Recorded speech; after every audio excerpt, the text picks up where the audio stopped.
Today on the TMZ Podcast. Welcome to the TMZ Podcast. Harvey, Levin here. And Jason. I am just beside myself, sir. Oh, my. I am outraged? I am so appalled at our Congress. Yeah. Hot take. I like it. Hot take. It's basic. Yeah. We have had 36 mass shootings in this country. Yeah. Our economy is in peril because Congress may not agree on the debt ceiling. Mm-hmm. We have a war in the Ukraine. We have all sorts of civil rights issues. And these bozos are spending their time showing people how, quote, cool they are, which they're not, by quoting Taylor Swift lyrics, holding a hearing in the middle of everything that's going on Ticketmaster that fucked up the Taylor Swift concert tour is one of the most outrageous things I think I've ever seen in my life with Congress, honestly. Well, it's kind of a red herring to say that they don't have time to do both, right? I don't think the Ticketmaster hearings are impacting Congress's focus on what else did they do yesterday? What else? Look, just because I don't know the answer to that doesn't mean they didn't do anything. Well, you know what? Let's say you're right. Yeah. How stupid is it for them to create a perception that that's what they're obsessed with? Listen to this. This is what happened yesterday in our Congress. You can't have too much consolidation, something that unfortunately for this country, as a ode to Taylor Swift, I will say we know all too well. And may I suggest respectfully that Ticketmaster ought to look in the mirror and say, I'm the problem. It's me. To be honest, I had hoped as of a few months ago to get the gavel back. But once again, she's cheer captain and I'm on the bleachers. So a lot of people seem to think that's somehow a solution. I think it's a nightmare dressed like a daydream. And I don't think we ought to go there. I have to throw out, in deference to my daughter Eliza, one more Taylor Swift quote. Karma's a relaxing thought. Aren't you envious that for you it's not? That's all I've got to say. Thank you. Okay, Jason. All right. Tell me how people are going to say, oh my God, our Congress is doing the work for the people with something like this. No, look, so what they're doing is they're holding hearings on whether or not Ticketmaster constitutes a monopoly, and they should be broken up, much like lots of other large companies, phone companies, and otherwise can be broken up. Ticketmaster, according to the statistics that were read out in Congress yesterday, has a 87% control over the ticketing market of larger musical artists, for example. And they're able to charge exorbitant fees, sometimes as much as 27% of the tickets that we pay, actually, according to Congress, goes to Ticketmaster itself. So it's an issue. Look, I'm not saying that they are a monopoly, but it's an issue. Oh, and a lot look, an issue for who? The vast majority of Americans who buy tickets to concerts. The vast majority of Americans don't buy tickets to concerts. It's really? Like, yes. Give me or sporting events? I don't know. Jason, this is because of Taylor Swift. It's the only reason they're doing it. Crystallized because they screwed up. Oh, they knew if they were that concerned about Ticketmaster, which they shouldn't be. I mean, yeah, okay, if it's a monopoly and everything else, when you solve all the other problems, I mean, you got to do things in priorities. And if you solve all the other problems, fine, address it. So you're telling me that you can't have too much consolidation, something that unfortunately for this country, as a ode to Taylor Swift, I will say we know all too well. And may I suggest respectfully that Ticketmaster ought to look in the mirror and say, I'm the problem. It's me. To be honest, I had hoped as of a few months ago to get the gavel back. But once again, she's cheer captain and I'm on the bleachers. So a lot of people seem to think that's somehow a solution. I think it's a nightmare dressed like a daydream. And I don't think we ought to go there. I have to throw out, in deference to my daughter Eliza, one more Taylor Swift quote. Karma's a relaxing thought. Aren't you envious that for you it's not? That's all I've got to say. Thank you. Advocate, only to the extent that I don't think Ticketmaster is a monopoly, and I think there's plenty of potential competition, but it's a cutthroat business and it's hard. That said, I don't think at all that Congress is in any way too busy to take up this issue if they feel it's an important issue. If they felt it was an important issue, this would have been addressed outside of Taylor Swift. Well, they didn't know about it, though. Oh, That's bullshit. okay. Come That's on. okay. They didn't know about it. Everybody knew. It takes an incident, and it takes a plane crash for us to focus on air safety. It takes a Ticketmaster debacle and people being charged exorbitant amounts of money in order to address Ticketmaster. That's just the way it goes. So Taylor Swift is the Hindenburg. Well, I don't want to say she blew. I guess she blew up in a different way. No, but it's so ridiculous. It's like, yeah, okay, it feels like a city council issue that, oh my God, our people were going to the Coliseum this weekend, but they couldn't go because Ticketmaster. Is this all because Amy Klobuchar, senator from Minnesota, potential presidential, Democratic presidential nominee, was on TMZ Live yesterday, and you were not there to talk to her about it? No, I wanted to be there. Yeah. I wanted to be there. But it was awesome. It was a great get for TMZ Live, and she talked about some really important issues. Well, I couldn't even keep that one together. I don't know how important the issue is, but it's an issue. It's not an issue. It's like, okay, Ticketmaster has, a grip on ticket sales. Don't worry about it, Congress. Deal with some other stuff. Oh, that's not fair. Yes, it is. No, yes, who is going to deal with it if not Congress? I don't care if it's... Because you don't go to concerts. No. I did go to concerts. I understand people want to go to concerts. That's not what Congress should be worried about right now. It's not what Congress should be worried about. You had no problem with and if they did it... Yeah. Abstractly, if they went in and said, look, we're looking at various monopolies and we have an issue with these three and Ticketmaster's one, I probably wouldn't like it, but I wouldn't be mouthing off right now. But they did this because of Taylor Swift. I think you're underestimating. This is a gimmick. I think you're underestimating the impact that ticket prices, which are extraordinary, right?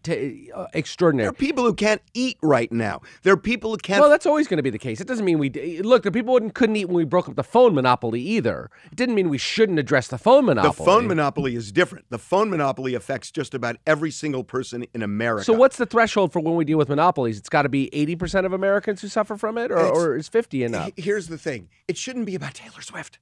It shouldn't be about Taylor Swift. It's ridiculous. Yeah. And this is not. I guess I can't fault. I can't argue that point. It would be better if it hadn't happened in the wake of the Taylor Swift stuff. That's all they talked about yesterday. Well, because that would crystallizes it in people's heads. Look, I get it. And they quoted the lyrics, and it's awful. Such a ridiculous gimmick that just it's appalling to me that Congress would do this. That they would have hearings on something like this.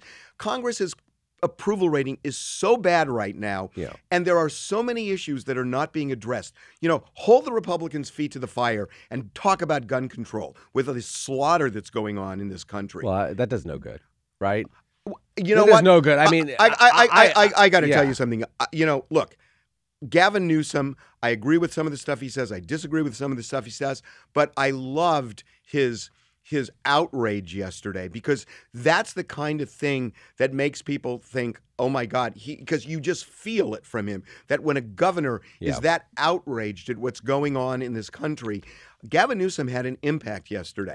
I think he did. Look, I don't want to get too maudlin about this, but if Barack Obama and his speech in the wake of Sandy Hook made zero difference in the gun control battle, Gavin Newsom is not going to. We are having the Supreme Court is overturning gun legislation. We are so effed in the entire gun control debate. What has happened?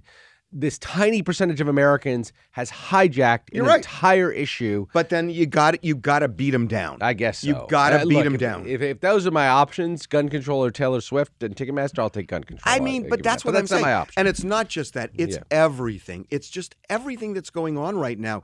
This was such a schlocky gimmick that it's a bit of a sideshow. But I do think you're underestimating how much Americans care about this issue. I get it. It's not 100%. It's not phone monopolies, but lots and lots of people attend sporting events, and they can get tickets. They're more expensive, though. Okay, they're more expensive. But if gas prices went up by $1 a gallon, we would have investigative hearings because on that. You need gas to live. No, I get it, but there are things you can do to cut back or whatever. But we would go crazy. Oh, give me a break. But okay, I get it. I get it. I mean, I know it. Everything impacts everybody. I bought my kids tickets to see Taylor Swift What'd coming you pay? up. They were like $3.75 a piece. And well, what should you have paid? 27% less or something, 15% less. I don't know. We got to hold a congressional hearing on your kids. No, but lots of people. I would say that 50% of Americans buy a ticket in a 2 or 3 year period for some sort of Ticketmaster event, whether it's a sporting event, a concert, something else. Good luck to you guys. Okay. And you may have to pay a little bit more. I'm not voting for you. I'm not voting for you. I'm sorry. You lost my vote. No, I'm fine with that. I want somebody that's going to get me cheaper tickets. You know what? Then somebody should start a business that will make it cheaper to buy tickets. That I don't disagree and maybe with. that's the solution to this. Look, if they wanted to do it and it was that important and it was abstract, fine. This was a Taylor Swift gimmick. What I hear, and by the way, this is no shade on Taylor Swift. No, it's shade on Congress. What you're reacting to, and I get it, is that it's just they're shill for votes. They don't really give a crap about the issue. The issue's not that important, but because there's a hook for them to get on air and quote shake it off or whatever it is, that they're willing to do that, and that's a bit nauseating. I got that. I got that. Okay. Yeah. Let's talk just a couple of minutes about Kanye West. So yeah.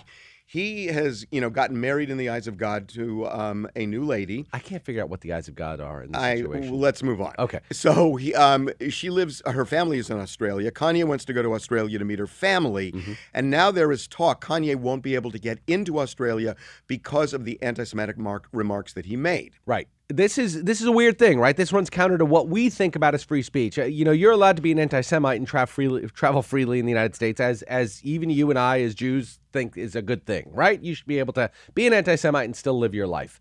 Free speech.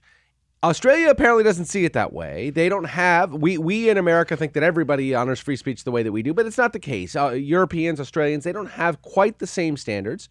And they believe the Australian government is really considering whether to keep him out simply based on his beliefs, his anti-Semitic beliefs. How does it make you feel? Well, here's the way it makes me feel. Number one, and I think that this is appropriate, Kanye has kind of been dealt with in a way, the way Australia is dealing with him now. He's been banned from various social media platforms, and I think that's appropriate given what he said. Yeah.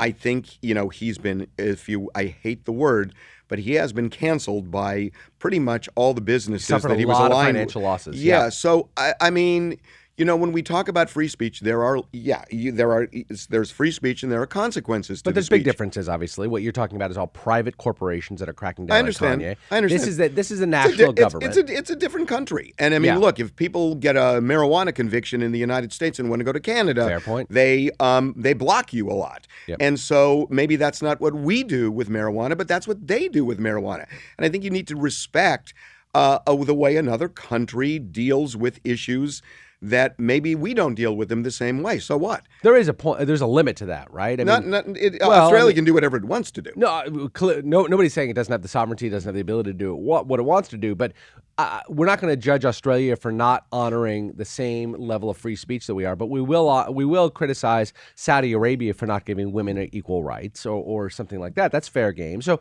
it's interesting to know where this point goes to. I don't think that Australia should put a litmus test of feelings on people coming to their country. They have the right to do it. Nobody's disputing that.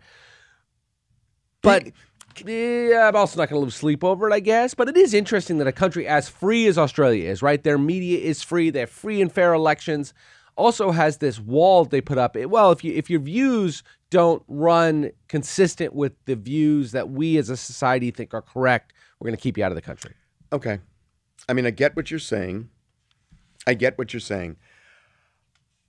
When you have an outsider from the United States looking at our country right now, and you see that we have had 36 mass shootings this year alone, and we are not out of January, that we have had 2 slaughters in in California within a day or two, and you see the level of violence in this country fueled by hatred, often by hate speech, I wonder if other countries are saying, we do not want to put ourselves in the position that America is in right now, in that this hatred has so bubbled up that it is now killing people by the scores every month.